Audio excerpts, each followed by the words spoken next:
Hello everybody and welcome back to Alaska Bound to My Forever Home. Last video was it's getting close and now we're even closer. So thank you once again for the continued support. Getting pretty excited. I think we're about 18 days away.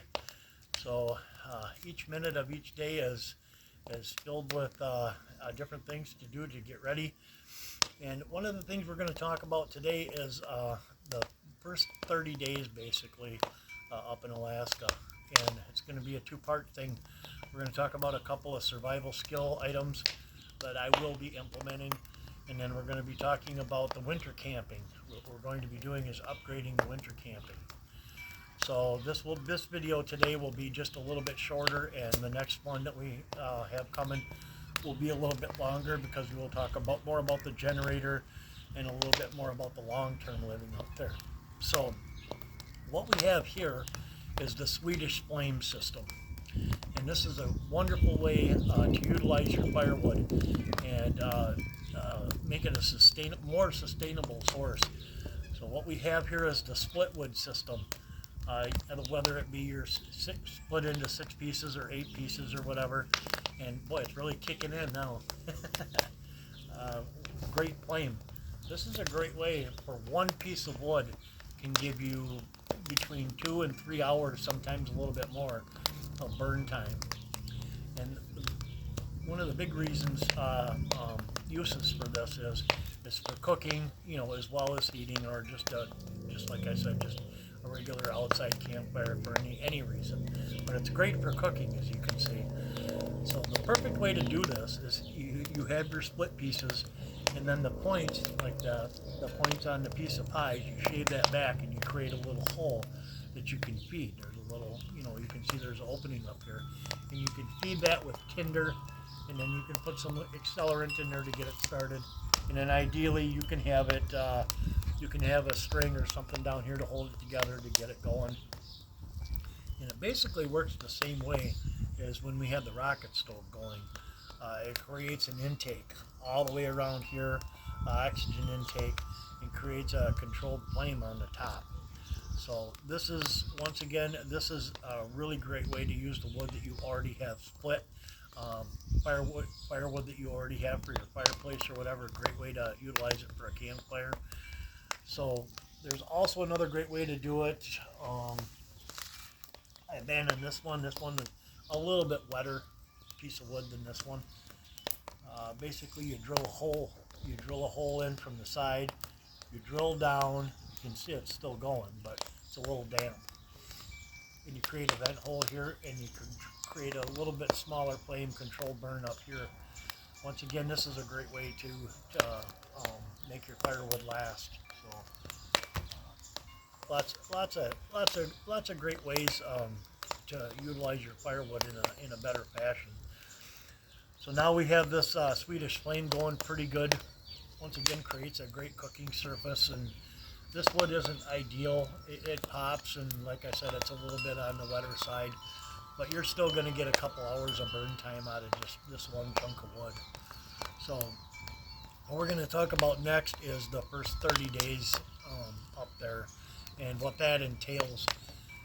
We had talked about the winter camping before with the cold conditions, and what I've decided to do, because of how I was able to prepare my land up there, I now have a place that's very well prepared. It's been, the snow and the organic material have been pushed back, so I'm going to be able to build actually a temporary structure that's going to be 12 by 12 that will be a good section, a good start of my cabin. And what this is I am building on an old riverbed, and when he cleared my land and pushed the organic material and the snow back, we were able to get right down to some material that I could build on right away. And I was very lucky that way. Sometimes they have to dig down, 6 or 8 feet, and sometimes they don't hit ground until they're way down there and they have to go to a different spot. So like I talked about way back in the beginning, I got very lucky and very blessed with a wonderful piece of land.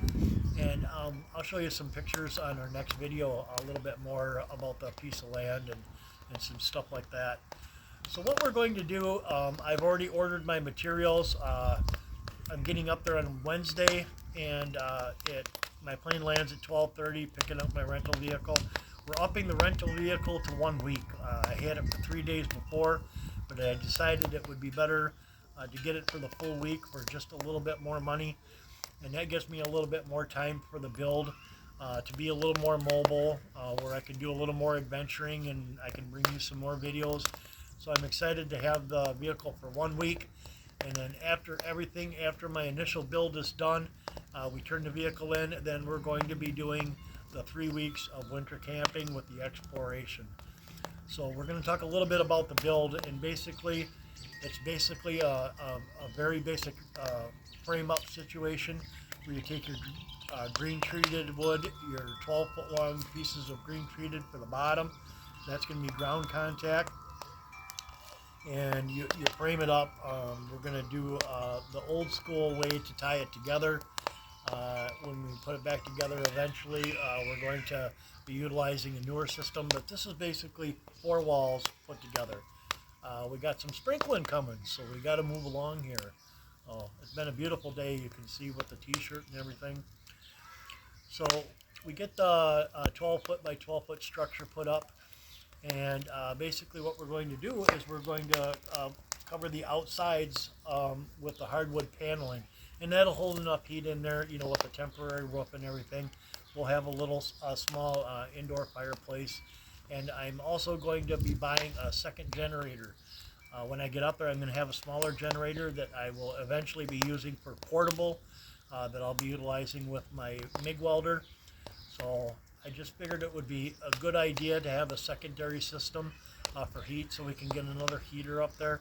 So we'll have 3 sources of heat, with our isopropyl alcohol heater, the wood heat and the electric heat all in one.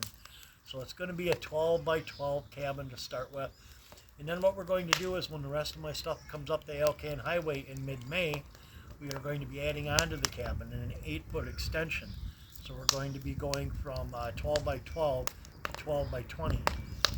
And then what happens is because of the season up there, then it gets soft. I can't complete my build, so I'm going to have to stay in that structure until either late June or July, which is fine. It'll give us a little bit more time, for the spring, late spring into early summer time for adventure, for fishing and stuff like that. So what happens is they have to put the Geotech, I think it's called, the heavy duty mat down on the, on where my cabin's going to be. And then from there, they have to put the crushed rock, whatever kind of fill you choose to use, and they have to compact that down. And then from there, I decide if I'm going to put a platform or a skid, and then that's where I put my cabin.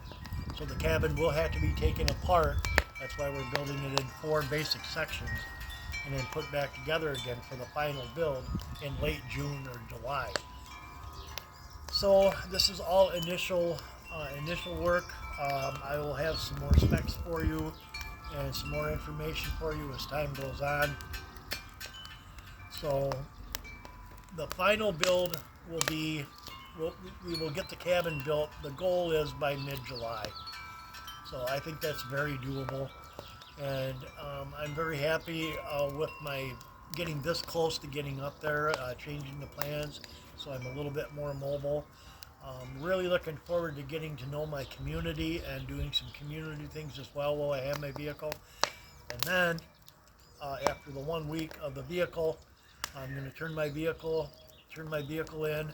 I'll be brought back to my temporary structure, and it'll be 3 weeks of hardcore Alaskan camping, which will include some trips to the Selcha River and some wonderful footage of the wildlife up there and the beauty of the springtime. So really looking forward to it.